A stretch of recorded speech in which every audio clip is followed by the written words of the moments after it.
பிரசனம் தாங்கட்டும். இயேசுவின் மூலம் ஜெபிக்கிறோம் ஜீவனுள்ள நல்ல பிதாவே. ஆமென்.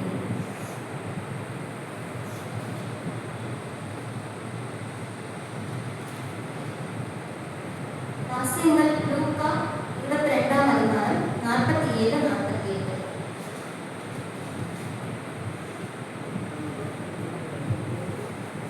லூக்கா 22ஆம் அதிகாரம் 47-48. அவர் அப்படி பேசுகையில் ஜனங்கள் கூட்டமாய் வந்தார்கள். அவர்களுக்கு முன்னே 12 ஒருவரை அனுப்பிய யூதாஸ் என்பவர் வந்து இயேசுவை யுத்தம் செய்யும்படி அவர்களுக்கு சேர்ந்தார். இயேசு அவனை நோக்கி, யூதாசே, 34 மனுஷகுமாரனை காட்டிக் கொடுக்கிறாய் என்றார். இன்றைக்கு நான் 3 தலைப்புகளில் பேச விரும்புகிறேன். ஒன்று, காயமடைந்த கிறிஸ்து மனித உறவால். இன்று நாம் எப்படி கிறிஸ்துவை நிராகரிக்கிறோம்? ஒன்று, காயமடைந்த கிறிஸ்து மனித உறவால். இரண்டாவது தலைப்பு, இன்று நாம் எப்படி கிறிஸ்துவை நிராகரிக்கிறோம்? மூன்றாவது, காயமடைந்த கிறிஸ்துவின் பதில்.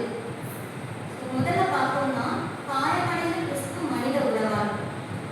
இயேசு கிறிஸ்து கெத்செமனே தோட்டத்தில் நின்றிருந்தார்.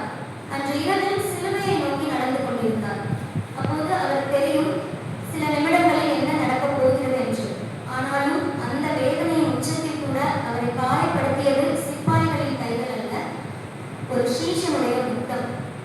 வாசியங்கள் லூக்கா 22:48.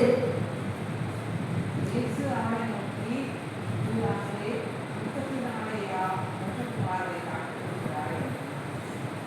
ஏசப்பா எனக்கு கேட்கிறாரு, முத்தத்தினாலேயோ மனுஷனை காட்டி கொடுக்கிறாய்.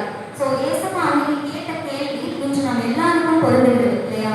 முத்தம் என்பது ஒரு அன்பின் அடையாளம், உள்ளத்தின் அடையாளம், உறவின் அடையாளம், நெருக்கத்தின் அடையாளம். ஆனால் இறுதியில் அந்த முத்தம் ஒரு துரோகத்தின் அடையாளமாக மாறியது. அன்று யூதாசுவை கதையில் பார்க்கும் பொழுது அது ஒரு துரோகத்தின் அடையாளமாக மாறியதை நாம் பார்க்கலாம்.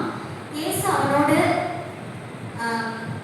பிரதிகரமாக பேசுகிற வார்த்தை, அவன் வெளியிலிருந்து வந்தவன் அல்ல, ஏசப்பாவோட விரோதி அல்ல, ஏசப்பாவுக்கு எதிரி அல்ல, ஏசப்பாவோடு கூட நடந்தவன், ஏசப்பாவோடு சாப்பிட்டவன், இயேசு செய்த அற்புதங்கள் எல்லாவற்றையும் நேரில் பார்த்தவன், இயேசுவோட வார்த்தைகளை நேரில் கேட்டவன். அப்போது மிக நெருங்கிய ஒரு உறவு அந்த உள்ளத்தை காயப்படுத்திய போது ஏசப்பாவுக்கு எப்படி இருந்திருக்கும் இல்லையா? ஸோ அந்த நிராகரிப்பின் வழியை முழுமையாக உணர்ந்ததாய் என்று இயேசு இருந்தார். இன்று நாம் எப்படி இருக்கிறோம்? நம்ம ரியல் லைஃப்ல இயேசப்பாவை அறியாத ஒரு எதிரியாக இருக்கிறோமா, அல்லது ஒரு துரோகியாக இருக்கிறோமா? இயேசுவை அறியாத மக்கள் போல் நாம் இருக்கிறோமா? கிடையாது. யூதாசை போல நாம் இயேசுவோடு கூட சிநேகிக்கிறோம். டெய்லி நம்ம இயேசுவோடு பேசுறோம். நடக்கும்போது ஏசப்பா எனக்கு இதெல்லாம் பண்ணுங்க, அதெல்லாம் பண்ணுங்க, ஏசப்பா எனக்கு இதெல்லாம் செஞ்சு கொடுங்க அப்படின்னு நம்ம கேட்கிறோம். ஸோ டே டு டே லைஃப்ல நம்ம ஏசப்பாவோட ஒரு நல்ல உறவுல இருக்கோம். அப்படிப்பட்டவங்க தான் இங்க நம்ம உட்கார்ந்துருக்க முடியும். ஸோ ஏசப்பாவை பத்தி நல்லா தெரிஞ்ச ஒருத்தவங்க. ஸோ யூதாஸ் மாதிரியே நம்மளோட ஒரு நபர். அப்போ அன்று இயேசு சொல்கிறார், எனக்கு வந்து வெளியில இருக்க விரோதியோ என்னோட எதிரியோ வந்து என்னை காட்டி கொடுக்கல, என்னோட நெருங்கிய சீஷன் வந்து என்னை காட்டி கொடுத்தது என் உள்ளத்தில் மிகவும் வழியை தருகிறது என்று. இன்றைக்கு நாம் அவரை ஒவ்வொரு நொடியும் ஒவ்வொரு தடவையும் எவ்வாறு கஷ்டப்படுத்துகிறோம் என்று நாம் இன்னைக்கு சிந்தித்து பார்க்க வேண்டும். அந்த வழி ஏசப்பாவுக்கு எப்படி இருக்கும்? இன்னைக்கு நம்மளே நம்ம கூட இருக்கிறவங்க நம்மளை யாராவது சொன்னாதான் நம்ம ரொம்ப ஃபீல் பண்ணுவோம்.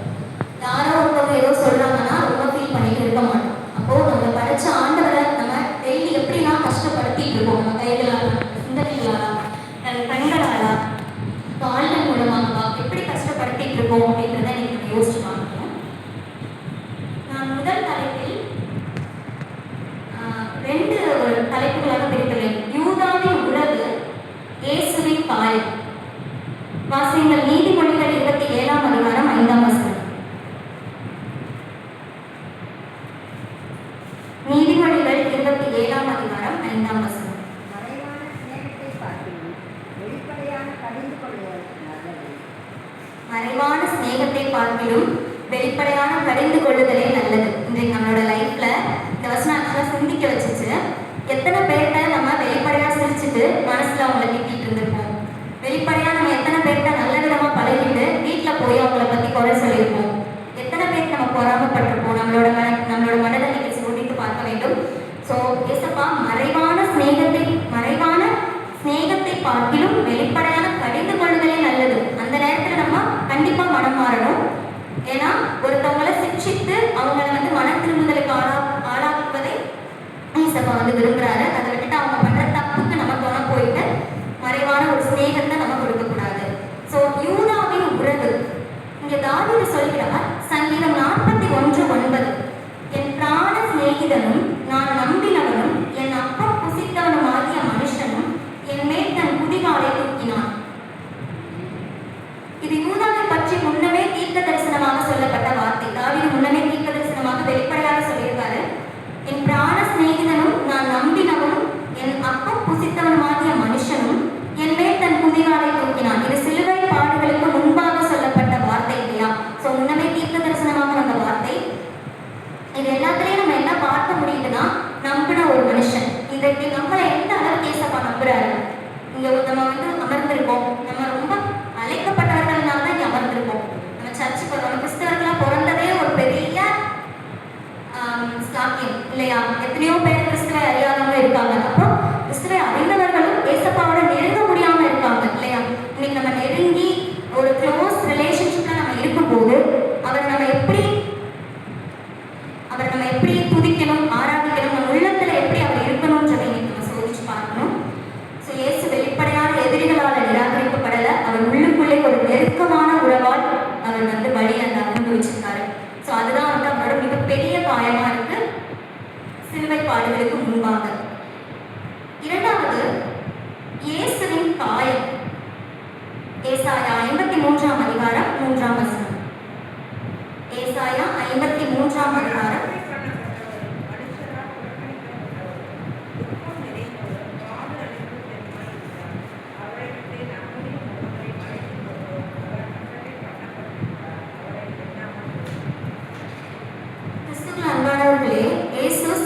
காயப்படுவதற்கு முன்பாகவே உள்ளத்தில் காயமடைந்தார். அவர் அசட்டை பண்ணப்பட்டவரும் மனுஷனால் புறக்கணிக்கப்பட்டவருமாய் இருந்தார். இந்த உலகத்தையே படைச்ச ஒரு தேவனை நிராகரிச்சிருக்காங்க, புறக்கணிச்சிருக்காங்க, அசட்டை பண்ணப்பட்டிருக்காங்க. இந்த உலகத்துல நம்மளை யாரும் கண்டுக்கல, நம்மளை அசட்டை பண்றாங்க, நம்மளை யாரும் மதிக்கலன்னு எவ்வளவு நாள் நம்ம ஃபீல் பண்ணலாம். பட் இந்த உலகத்தை படைச்ச ஆண்டவர், உங்களை என்னை படைச்ச ஆண்டவர், இந்த பூமி வானம் எல்லாம் சர்வ சிருஷ்டிகராகி அவரை அசட்டை பண்ணப்பட்டிருக்காங்க. ஸோ அந்த நிராகரிப்பு இன்றைக்கு நம்ம வாழ்க்கையில பார்க்கும் போது யாராவது நம்மளை மதிக்கவில்லை என்றால் நம்மளும் திரும்பி பார்க்காம போகிற ஒரு நபராக நம்ம இருக்கிறோம்.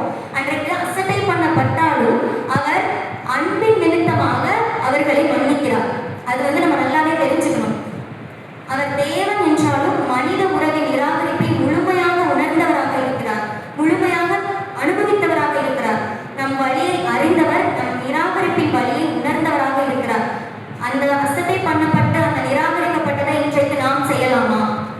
சிலுவை பாடுகளுக்கு முன்பாக நடந்ததை நாம் இந்த சிலுவைக்கு அப்புறம் நம்ம பாவங்கள், நம்மளோட எல்லா விதமான குற்றங்கள், குறைகள் எல்லாமே சிலுவையில ரத்தம் கொடுத்து, ரத்த பலி கொடுத்து என்ன பண்ணிட்டார் ஏசப்பா? மீட்டு கொண்டார். இன்றைக்கு நாம் செய்யலாமா அப்படின்றத நம்ம யோசிச்சு பார்க்க கடமைப்பட்டிருக்கோம். ஸோ இரண்டாவது தலைப்பு, இன்று நாம் எப்படி கிறிஸ்துவை நிராகரிக்கிறோம்? இதை நம்மளே நம்ம கேள்வி கேட்கணும். இன்றைக்கு நான் எப்படி, இன்னைக்கு யூதாஸ் நிராகரிச்சிருக்காரு, இன்றைக்கு நான் எப்படி கிறிஸ்துவை நிராகரிக்கிறேன்? அந்த வசனத்தை நம்ம இன்னைக்கு பேசலாம், அவரை பத்தி நம்ம எப்படி பண்ணிட்டாரு அப்படின்னு இருக்கலாம். இன்றைக்கு நம்மளை சோதிச்சு பார்க்கணும்.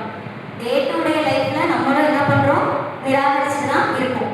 ஸோ இப்போது நாம் நம்மே கேள்வி கேட்க வேண்டும். யூதா மட்டும்தானா இயேசுவை நிராகரித்தான்? இன்று நானும் நிராகரிக்கிறேனா? பல நேரங்களில் நான் என்ன பண்றேன்? எந்த பாவங்கள் மூலமா ஏசப்பா என்னட்ட நெருங்க முடியாம நான் இருக்கேன் அப்படின்றத நம்ம இந்த நேரத்தில் சோதிச்சு பார்க்கணும். நம்ம இன்னைக்கு வெளிப்படையா கிறிஸ்தவங்களா இருக்கலாம், சர்ச்சுக்கு வரலாம், பாடல்கள் பாடலாம், சர்ச் வேலைகளில் ஈடுபடலாம், நிறைய நம்ம ஹெல்ப் பண்ணலாம், நிறைய கூட்டங்கள்ல கலந்துக்கலாம். பட் நம்ம உள்ளத்துல ஏசப்பா இருக்காரான்றதை சோதிச்சு பார்க்கணும். ஏன்னா பிரேயர்லயே கர்த்தருக்கு அருவருப்பான பிரேயர் அப்படின்னு சொல்லி ஒரு வசனம் இருந்துச்சு. பார்க்கும்போது ரொம்பவே ஒரு மாதிரி பயமா தான் இருந்துச்சு. ஏன்னா நம்ம ப்ரேயர் பண்றோம், பைபிள் வாசிக்கிறோம், எல்லாமே பண்றோம். பட் இந்த ப்ரேயர் கர்த்தருக்கு பிடிக்கல அப்படின்ற ப்ரேயர் அப்படின்னா உள்ளத்துல நான் இல்லை, நீங்க என்ன நினைக்கல அப்படின்னா நீ பண்ற ப்ரேயர் கூட எனக்கு என்ன இருக்கு? அருவருப்பா இருக்கு அப்படின்னு ஏசப்பா சொல்லியிருக்காரு. இன்றைக்கு நம்மளை தேர்ந்தெடுத்து நமக்காக ரத்தம் சிந்தி சிலுவையில மறிச்ச ஆண்டவருக்காக நம்ம என்ன செய்யறோம்? நம்ம நிராகரிக்கிறோமா? இல்ல வெளிப்படையான கிறிஸ்தவர்களா நம்ம இருக்கோமா அப்படின்றத நீங்க சோதிச்சு பார்க்கணும். நம்ம உள்ளத்துல எப்படி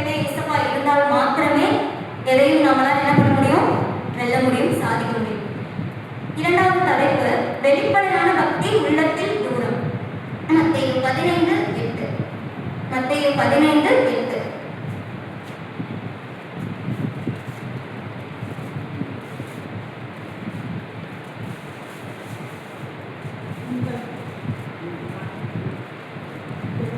தங்கள் வாழ்நாளை என்னிடத்தில் சேர்ந்து தங்கள் உதடுகள் நான் என்னை கனம் பண்ணுகிறார்கள். அவர்கள் இருதயம் எனக்கு தூரமாய் விளங்கி இருக்கிறது. ஆமென். இந்த ஜனங்கள் தங்கள் வாயினால் என்னிடத்தில் சேர்ந்து தங்கள் உதடுகளினால் என்னை கனம் பண்ணுகிறார்கள். அவர்கள் இருதயமோ எனக்கு தூரமாய் விலகி இருக்கிறது. எவ்வளோ மனசு வேதனைப்பட்டிருந்தா இந்த வசனம் படிக்கும் போதே நமக்கு ஒரு வேதனை இருக்கும்.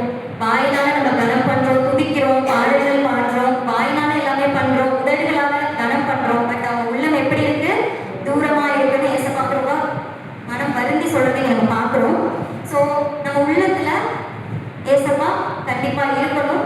டே பை டே லைஃப்ல எதுனாலும் ஒரு பென்சில் வேணுமா ஏசப்பா எனக்கு கொடுங்க, ஒரு ஃபங்க்ஷனுக்கு இந்த ட்ரெஸ் வேணுமா ஏசப்பா எனக்கு கொடுங்க, உங்களுக்கு சித்தம் தான் கொடுங்க அப்படின்னு நம்ம வேண்ட பிள்ளைங்களா நம்ம வாழணும். சின்ன வயசுலேருந்து அவரோட சித்தத்தை பற்றி வேண்ட பிள்ளைங்களா நம்ம வாழணும். வேற எதுவுமே இல்லை.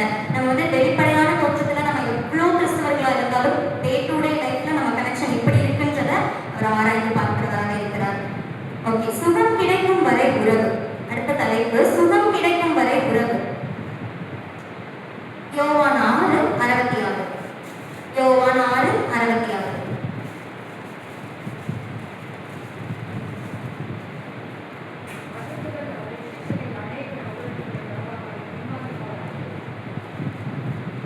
சகோதரர்களே, இன்று பலர் ஆசீர்வாதம் கிடைக்கும் வரை இயேசுவோடு நடக்கிறார்கள். சிலுவை வந்தவுடன், சோதனை வந்தவுடன், கஷ்டம் வந்தவுடன் பின்வாங்கி போகிறார்கள். இன்று நாம் எப்படி இருப்போம் என்று நாம் பார்க்க வேண்டும்.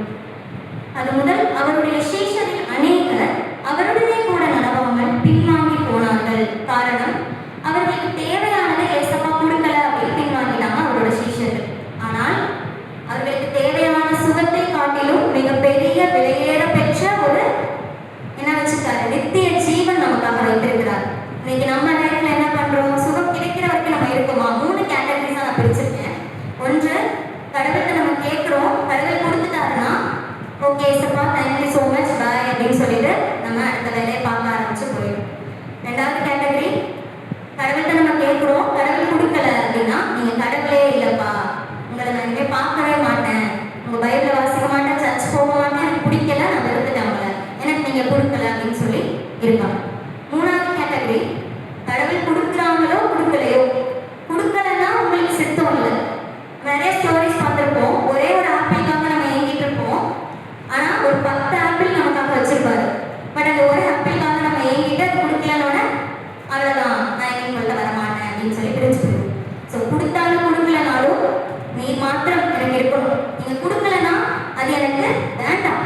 நம்மளை படைச்சவர் நமக்கு எது நல்லது கேட்டதுன்னு தெரியாதா? நம்ம பெற்றோர்கள் நமக்கு யோசிக்கும் போது, நம்ம படிச்ச ஆண்டவர் இவ்வளோ அன்பா அகல ஆழமாக வைத்திருக்கும் போது சுகம் கொடுக்காவிட்டாலும் அவரோட கூட இருக்க வேண்டும்.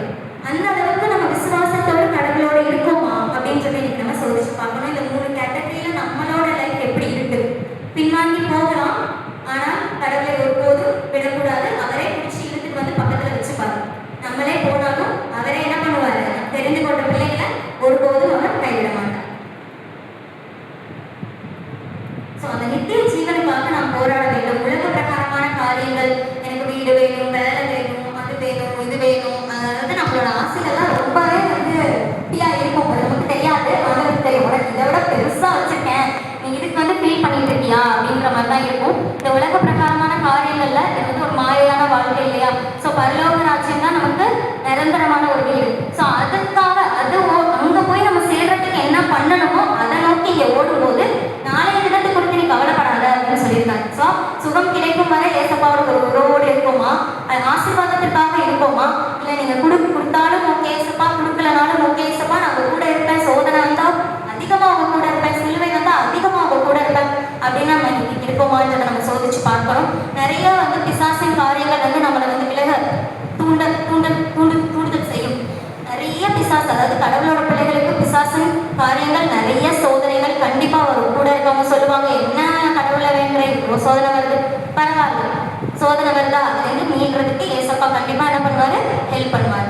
ஸோ எப்பயுமே அந்த ஒரு உறவை நம்ம டெஸ்ட் பண்ணவோ இல்லை விட்டு விலகவோ அப்படின்னு நம்ம மனசுல கூட என்ன பண்ணிடக்கூடாது, நினைச்சிடக்கூடாது. அந்த என்னைக்குமே பண்ணிடக்கூடாது. ஸோ மூன்றாவது, பாவத்தை விட இயேசுவை விடுவது. மார்க் 8ஆம் அதிகாரம் 36ஆம் வசனம். மார்க் 8ஆம் அதிகாரம் 36ஆம் வசனம்.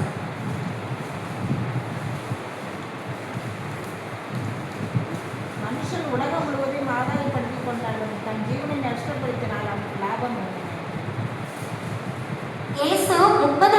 ஏசப்பாவை யூதா 30 வெள்ளிக்காசுக்காக அன்று காட்டி கொடுத்தான், பெற்றான். இன்றைக்கு நாம் எதற்காக இயேசுவை வெறுக்கிறோம்? ஒரு பாவ பழக்கத்துக்காகவா? ஒரு தவறான உறவுக்காகவா? ஒரு பெருமைக்காகவா? சின்ன சின்ன ஆசைகளுக்காகவா? எதற்காக நாம் இயேசுவை வெறுக்கிறோம் என்று நாம் சோதித்து பார்க்க வேண்டும்.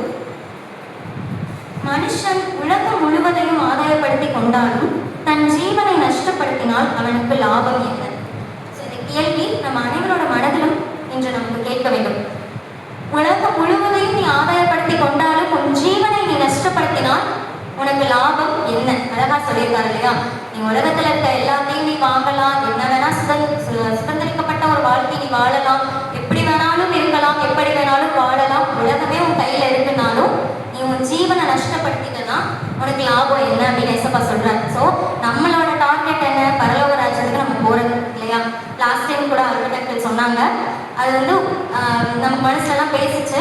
ஸோ அங்கே நம்ம போகணும் அப்படின்னா என்ன பண்ணணும், அதை மட்டும் நம்ம பண்ணா போதும். நமக்கு தேவையானதெல்லாம் அவர் தந்துடுவார். இந்த உலக பிரகாரமான காரியங்கள் அனைத்தும் அவர் கொடுத்துருவார். ஸோ இந்த உலகத்தில் வாழணுமா, நீ உனக்கு நான் சாப்பாடு இல்லாமல் நான் உனக்கு வச்சிருப்பேன்னு சொல்கிறாரா? இல்லை. ஆகாயத்தை பட்சிகளை பார்த்திலும் அவனை நான் என்ன பண்ணுவேன், அதிகமாக விசேஷிக்கப்பட்டவர்கள் அல்லவான்னு சொல்றாரு.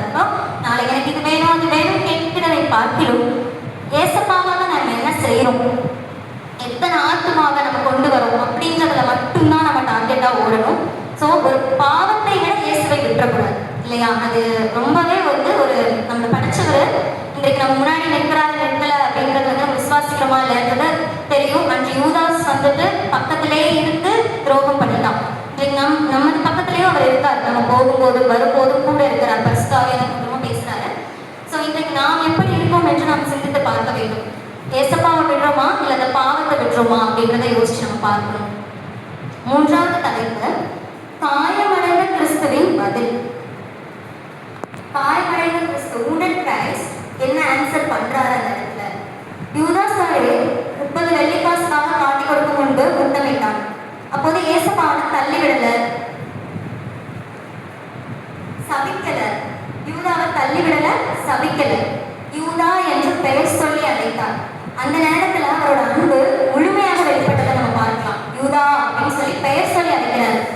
ஸோ ஒரு வசனமும் ரொம்பவே ஆழமா இருக்கு இல்லையா? அதாவது ஒரு காட்டி கொடுக்க போறான், அதனால மறைமுக சிநேகிதனா என்ன பண்றான், முத்தமிடுறான். தெரியல அவருக்கு. இன்றைக்கு நம்ம லைஃப்ல யாரு நமக்கு என்ன பண்ண போறாங்க, அடுத்த நிமிஷம் என்ன நடக்க போகுது நமக்கு தெரியாது. ஆனா நம்ம இன்னைக்கு எப்படி இருக்கும்?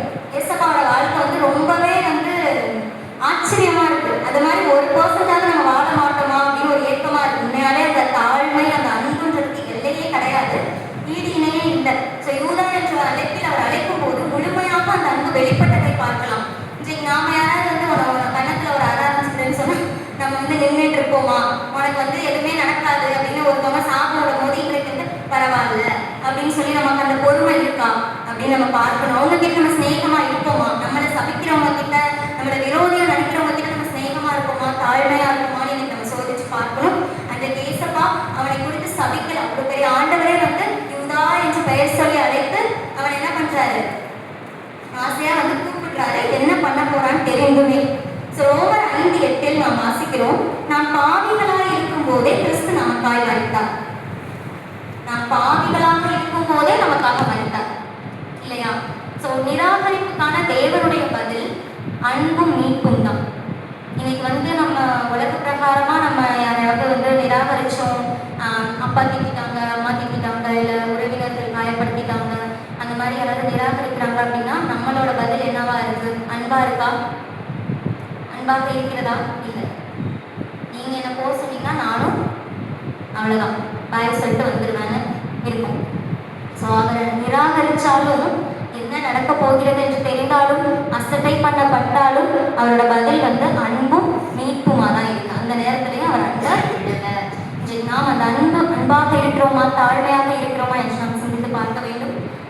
சிலுவையில் கூட மனிதர்கள் அவரை முழுமையாக நிராகரித்த போது இயேசு சொன்ன வார்த்தை லூக்கா 23:34.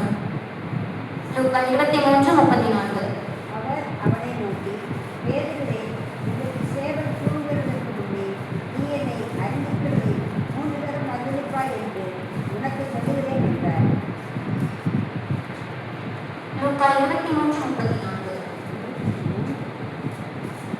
அப்போது இயேசு பிதாவை நோக்கி, நான் இதை உபதேசித்தேன்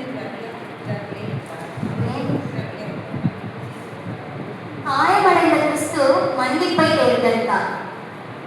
அப்பொழுது இயேசு, பிதாவே இவர்களை மன்னியுங்கள். எனக்கு ரொம்ப பிடிச்சமான 7 வார்த்தைகள்ல ரொம்ப பிடிச்சமான வார்த்தை சின்ன வயசுலேருந்தே. ஏன்னா மற்ற 7 வார்த்தை எனக்கு அர்த்தம் புரியாது சின்ன வயசுல. பட் ஃபர்ஸ்ட் வார்த்தை வந்து ரொம்பவே டச்சா இருக்கும்.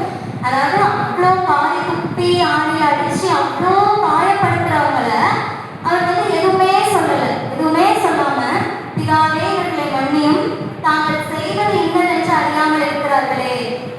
எவ்வளோ ஒரு ஆழமான அன்பு இல்லையா? தனக்கு துரோகம் பண்ணி தன்னை கஷ்டப்படுத்தி காரணமே இல்லாமல் கஷ்டப்பட்டுட்டு இருக்காரு இந்த உலகத்தை படிச்ச ஆண்டவர். அப்போ என்னதென்று அறியாமல் இருக்கிறார்கள், அதை மன்னியுங்கள் விட என்னன்னே தெரியாம பண்றாங்க. பிதாவே இவங்களை மன்னிச்சிருங்க. இவ்வளோ ஆழமான வார்த்தை இல்லையா? இன்றைக்கு நாம் என்ன பண்ணுகிறோம் என்று நாம் சோதித்து பார்க்க வேண்டும். தாழ்மையான கிறிஸ்து மன்னிப்பை தேர்ந்தெடுத்தார். அவர் நம்ம இன்னும் அழைக்கிறார். நீ பாவம் பண்ணாலும் நீ வா மகனே மகளே, இந்த பாவத்திலிருந்து நான் என்ன பண்றேன், உன்னை மீட்டு பரலோக ராஜ்யத்தை உனக்கு கொடுத்ததை நான் போராடிட்டு இருக்கேன். அம்மா அப்பா நமக்கு நல்லது செய்ய போராடி இருப்பாங்க. ஆனா நம்ம வந்து அறியாத வயசுல என்ன பண்ணுவோம், அது தெரியாம எனக்கு இது வேணும் அது வேணும் கேட்போம். ஸோ அதேதான், பரலோக ராஜ்யம் விலையேற பெற்ற நித்திய ஜீவன் கொடுக்கறதுக்காக அவர் போராடி இருக்காரு. ஆல்ரெடி பெரிய ஒரு சாபத்தை தலையில வைத்து ரத்தத்தினால நம்ம மீட்டு எடுத்துட்டாரு. உன் பாவத்தெல்லாம் நான் மன்னிச்சிடுறேன், நீ பாவம் பண்ணாலும் திருப்பி மன்னிக்கிறேன்னு சொல்லியும் திருப்பி நம்ம என்ன பண்றோம், அவரை சிலுவையில் அரைஞ்சிட்டு இருக்கோம். யூதாஸ் மாதிரி நம்மளும் இன்னமும் ஆனால் ஒரு தடவை தான் விட்டா நம்ம டெய்லி என்ன பண்றோம், அவரை வெறுக்கிறவர்களாக இருக்கிறோம். கிறிஸ்துக்கள் அன்பானவர்களே, இன்று கிறிஸ்து நம்மை விட்டு விலகவில்லை. நாம் அவரை நிராகரித்தாலும் அவர் நம்மை நேசிப்பதை நிறுத்தவில்லை. கேள்வி இதுதான், நாம் யூதாவை போல வெளிப்படையான உறவோடு உள்ளுக்குள் நிராகரிப்போடு இருக்கிறோமா, அல்லது உண்மையான சீஷர்களாக முழு இதயத்தோடு கிறிஸ்துவோடு நடக்க போகிறோமா என்பதை நாம் சிந்தித்து பார்க்க வேண்டும். கண்களை மூடி ஆண்டவரை நோக்கி பார்ப்போம்.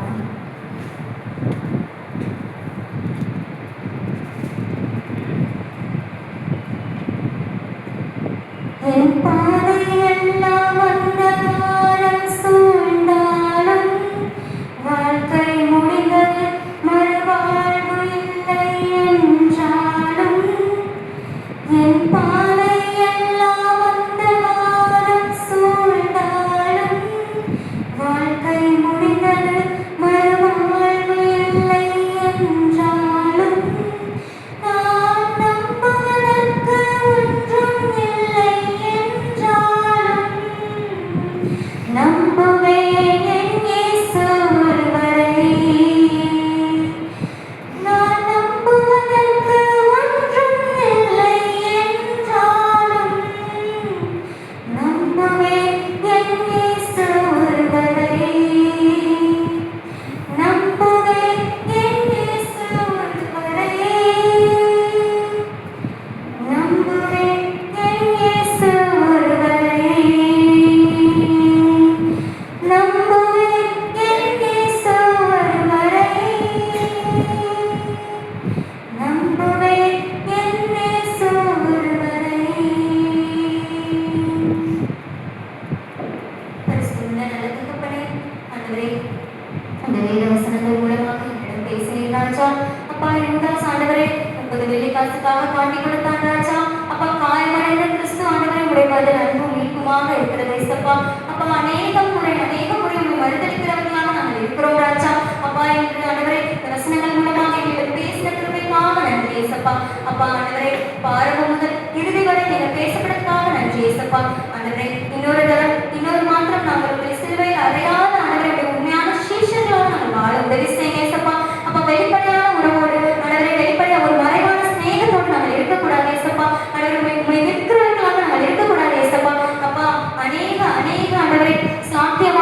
ஆஸ்பத்திரியில் உட்கார்ந்திருக்கோம் ஏசப்பா. அப்பா நீ இல்லாமல் ஆண்டவரே ஒரு ஜீவனும் ஆண்டவரை மீட்கப்படாது ஏசப்பா. நீங்க ஜீவனை அடைவதற்கு நாங்கள் போராடி ஆண்டவரை ஜெயிக்க ஆண்டவரை இன்று ஏதாவது ஒரு விஷயத்தை ஆண்டவரை நாங்கள் ஆண்டவரை டெய்லி லைஃப்ல ஃபாலோ பண்ணி உதவி செய்யுங்க ஏசப்பா. ஆண்டவரை உங்களுடைய சுபாவங்களை ஏதாவது ஒன்றாவது நாங்கள் ஃபாலோ பண்ண உதவி செய்யுங்க ஏசப்பா. அப்பா ஆண்டவரை இந்த நேரத்தை கூட மயமடைந்த கிறிஸ்துவையும் நம் இருதயத்தை திறந்து வைப்போம். முத்தம் அல்ல, நடிப்பு அல்ல, வெளிப்படையான பக்தி அல்ல, உண்மையான மன திரும்புதலை அவருக்கு கொடுப்போம். அவர் இன்னும் காயங்களோடு நம்மை நேசிக்கிறார். அந்த அன்புக்கு பதிலாக நம்முடைய வாழ்க்கையை அவருக்கு கொடுப்போம். ஆமென்.